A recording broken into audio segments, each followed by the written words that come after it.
ঝাড়গ্রাম শহরে এক মর্মান্তিক ঘটনার সাক্ষী রইল সকলে।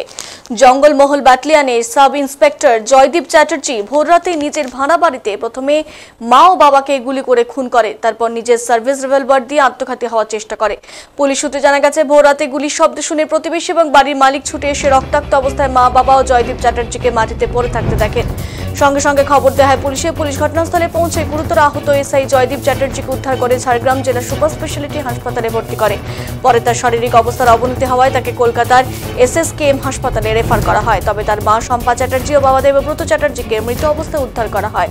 ঘর থেকে একটি সুইসাইড নোট উদ্ধার করেছে পুলিশ। প্রাথমিক তদন্ত অনুমান করা হচ্ছে, বাবা মাকে নিয়ে দীর্ঘদিন মানসিক অবসাদে ভুগছিলেন জয়দীপ।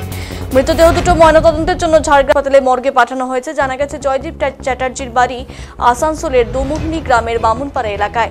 তিনি ঝাড়গ্রাম জেলায় জঙ্গলমহল ব্যাটালিয়নের চার্জে নিযুক্ত ছিলেন। গোটা ঘটনা তদন্তে নেমেছে ঝাড়গ্রাম জেলা পুলিশ।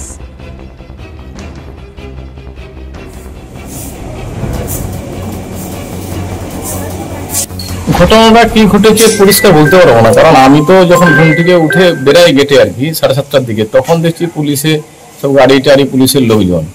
তারপরে শুনলাম ওনাদের কাছ থেকে যে বাবা মা নাকি মারা গেছে, আর ভদ্রলোক কি হয়েছে সেটাও আমি জানি না এখন পর্যন্ত। কেউ কি ভাড়া থাকতো?